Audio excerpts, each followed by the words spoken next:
Arrow Video brings the complete Conan the Barbarian saga starring Arnold Schwarzenegger to Blu-ray and 4K HDR UHD in a pretty phenomenal variety of packages. So sit down and settle in, and I'm going to try to cover this as best as I can because there's a lot to talk about here. So, I say the complete saga. It's 2 movies, but there is multiple packages here. You can get Conan the Barbarian from 1982 on Blu-ray. You can get Conan the Destroyer from 1984 on Blu-ray. You can get Conan the Barbarian on 4K UHD. You can get Conan the Destroyer on 4K UHD, or you can get this set they call the Conan Chronicles, which is both of those sets packaged together with a bunch of goodies, and you can get that in 4K or Blu-ray. So there's multiple ways to get this. Conan the Barbarian. 1982. I remember this movie coming out. I remember seeing this movie one of the first times I saw HBO from on the road traveling with my father somewhere in a hotel room. Back when HBO wasn't nonstop content. It was like certain times of day these movies are going to be on. Otherwise, we don't got anything for you. This was one of the films that was on at the time. This was a huge film, and it was in its day. It kicked off this endless or seemingly endless series of ripoffs, mostly from Italy and Europe, of barbarian films and sword and sandal films and all this kind of stuff. And it was huge, based on the books and the comic books and all that, directed by John Milius, with Arnold Schwarzenegger, Sandahl Bergman, Gary Lopez, who was a surfer, hadn't really done much in the way of acting, but he's one of the main stars of Conan the Barbarian, James Earl Jones, William Smith, Mako, Max von Sydow, on and on and on. It's an epic. It's amazing. This we're talking about the 4K right now because that's primarily what I watched here. You get the theatrical cut that's 127 minutes. You get the international cut that's 129 minutes, and you get the extended cut, which is what I watched, which was 130 minutes. So not a huge amount of running time differences. A lot of it is just little scene additions. The extended cut at least restores a character that's pretty minor in the theatrical cut to have a bit more presence in this version. I think closer to the cut that Milius maybe wanted. Presented in English mono and English Dolby Atmos with English SDH subtitles. So it's basically the story of Conan from boy to man. He's a young man in a village, and bad guys come and lay waste to his village and leave him, or they don't leave him for dead. They take him up and they make him a slave, basically pit fighting slave who eventually is freed or breaks free and goes off on adventures, this being the first of which. So it's a Conan origin story. Good effects, good location. I believe it was shot in Spain, and good performances, great score by Basil Polidorus, and it's just a really fun, big, lummoxy, violent 80s action film. The film that really springboarded Schwarzenegger to being, a movie star. He'd been in things before. I mean, let us not forget Hercules in New York or Scavenger Hunt, but he had been in things, but this was really the one where people were like, wow, okay, let's put this guy in more movies. It's epic, but it's not overblown in scale, which is kind of cool. It's not like modern epics where it's a whole lot of Control V on the keyboard to get thousands of people fighting thousands of people and gigantic this and that. It feels real, which is cool. And Jack Taylor shows up. If you know Jack Taylor, long-running European actor, tons of things. Jack Taylor shows up, which I had forgotten about this, so it's interesting to see Jack Taylor in a film with his own voice, which is kind of cool. Special features for the extended cut only. Commentary by John Milius and Schwarzenegger, which was recorded for a DVD in 2000, so you might already have that. You might have heard it, but it's always nice when they port that stuff over. Commentary by Paul M. Salmon, which is new. He's the author of Conan the Phenomenon. He was on set in Spain throughout the production. And then you get the isolated score. Now there's a second disc on this. It's a main 4K disc, and then the Blu-ray disc has the extras. And let me read to you what those extras are, because they are voluminous.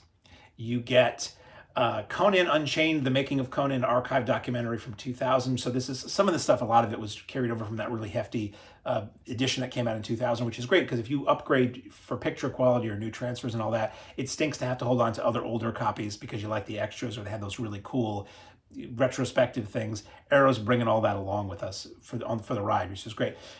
So that kind of documentary has interviews with Schwarzenegger, Milius, Oliver Stone, who wrote the film, just many people who were involved with it. You get Designing Conan, a new interview filmed with production artist William Stout, who was known for a lot of zombie artwork and other artwork and bootleg album covers and things like that. Designing Conan, a newly filmed interview with director William Stout. Costume and Conan, newly filmed interview with costume designer John Bloomfield. Barbaric effects, I'm reading this, forgive me. A newly filmed interview with special effects crew members Colin Arthur and Ron Hone. Young Conan, a newly filmed interview with actor Jorge Sanz, who played young Conan. Conan and the Priest, a newly filmed interview with actor Jack Taylor, who is great.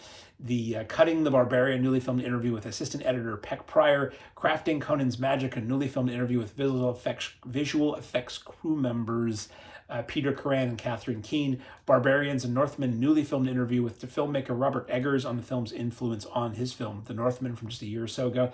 Behind the Barbarian, newly filmed interview with John Walsh, author of Conan the Barbarian, the official history of the film. A Line in the Sand, a newly filmed interview with Alfio Leonetta, author of The Cinema of John Milius. There's more, folks. Conan, The Rise of a Fantasy Legend. It's an archival featurette on the film's literary and comic book roots. Art of Steel, Sword Makers and Masters, an archive interview with sword master Kiyoshi Yamasaki. That was a thing a lot of studios do, especially Universal, in some of their DVD releases of deluxe versions of movies, is that they wouldn't necessarily have something that was about the film, like with Smokey and the Bandit. I'm going to talk about Smokey and the Bandit in a review of Conan. In Smokey and the Bandit, there was this interview with truckers. Here's a guide to CB lingo, and it's like, I guess it's sort of related to the film, but anyway. Conan from the Vault, an archive compilation of on-set cast and crew interviews, a tribute to Basil Polidorus, which is a series of videos produced by the Ubeda Film Music Festival, including a video of Polidorus conducting a concert of music from the film in 2006, remixed in 5.1 sound, and interviews with collaborators such as Paul Verhoeven and Randall Kleiser. A rarely seen electronic press kit from 1982 featuring over a half hour of on-set footage and cast and crew interviews from a watermarked tape source. Outtakes, including a deleted cameo by Milius, split screen, Valeria Battles Spirits visual effects comparison. I love that kind of thing. Conan, The Archives, a gallery of photos and production images from 2000. Conan the Barbarian, the musical, an affectionate comic tribute to the film by John and Al Kaplan. U.S. and international trailers, a teaser and theatrical trailers, and an image gallery. That's just for Conan the Barbarian. Beyond that, it comes with a set of lobby cards, a mini replication of the original movie poster, which is a gorgeous classic film poster. This is like a totally loaded set. That's just if you buy the Conan the Barbarian standalone set. You get all that if you buy the Conan Chronicles too. So then we're going to move on to Conan the Destroyer. So not a lot to say about Conan the Barbarian because it's just this classic, great, iconic film. 2 years later, Conan the Barbarian, very much rated R, by the way. 2 years later, executive producer Dino De Laurentiis and his daughter, producer Raffaella De Laurentiis, bring Conan back to the screen in a PG-rated film, Conan the Destroyer. A lot of people don't like Conan the Destroyer. I was surprised how much I did enjoy Conan the Destroyer this time. I think because I figured it wasn't going to be very good. It's very much a bubblegum barbarian adventure film.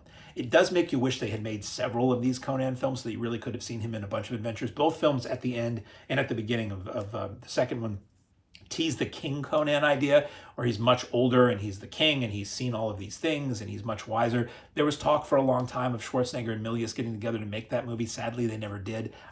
Might not be too late. Probably is for at least one of the two guys, but it's a neat idea. You know, there have been other Conan films that have been made, but everybody's kind of forgotten about them because, I mean, come on, you get a Schwarzenegger iconic Conan films, and then you got this other stuff. So the film is 101 minutes long. Again, I'm talking about the 4K disc here, but the contents are the same on the Blu-ray. Directed by Richard Fleischer, who gave you tons of very memorable films, Fantastic Voyage and Soylent Green being two of them. You have Arnold Schwarzenegger is joined by Grace Jones as a female warrior, Olivia Daboe, who would not too many years later go on to be known for The Wonder Years. Wilt Chamberlain. Is there another Wilt Chamberlain? Wilt Chamberlain. Mako is back with a much bigger role than he had in the first film. Jeff Corey is in it. Sarah Douglas is in it as an evil witch. And Tracey Walter, who I love. Name most people don't know.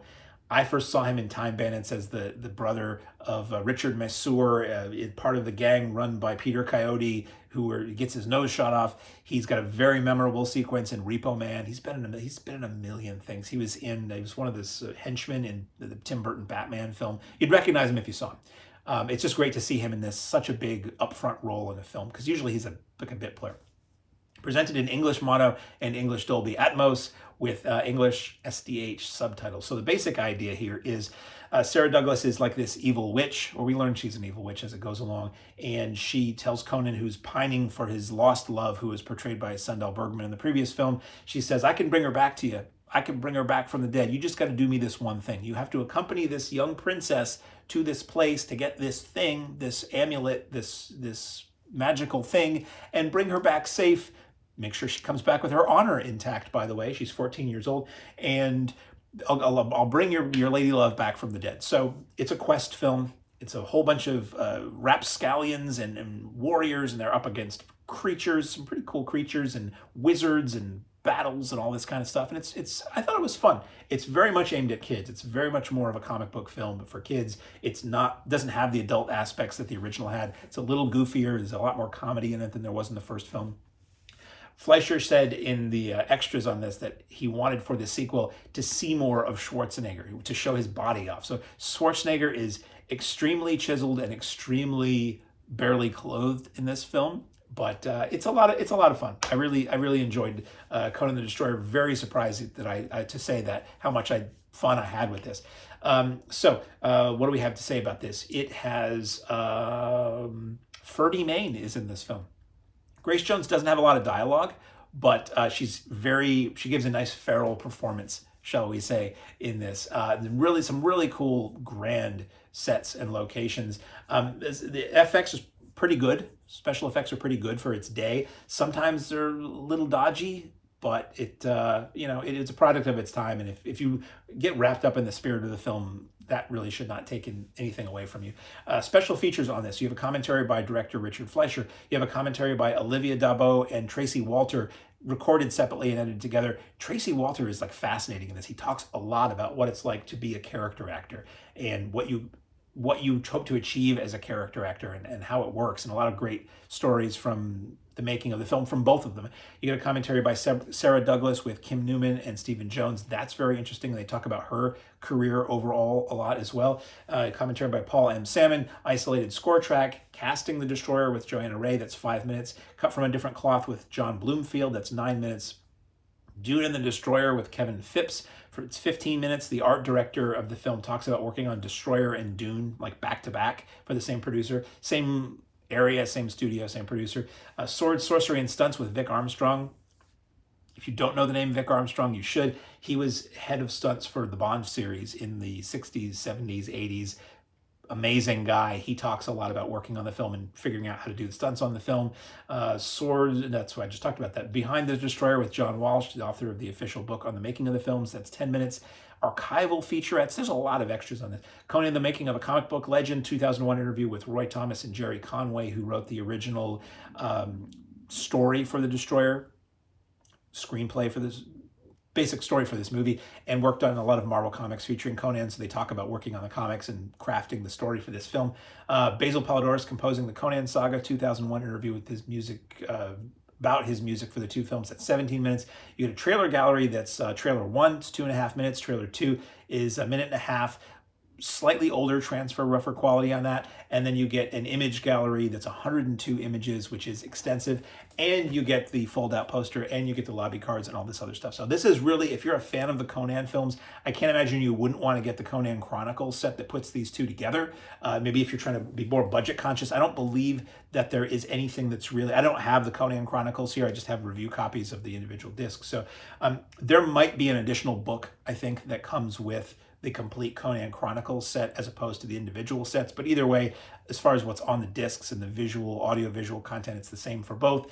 4K if you want the sharpest picture, and these look really good, or if you want the Blu-ray, which is still going to look really good because these are taken from new transfers. It's all there. Oh boy, was this cool. Conan the Barbarian? That's when he just stands there and won't let you pass. Conan the Barbarian, Conan the Destroyer, the Conan Chronicles, Arrow Video, oh my, oh hell yes, it's available now.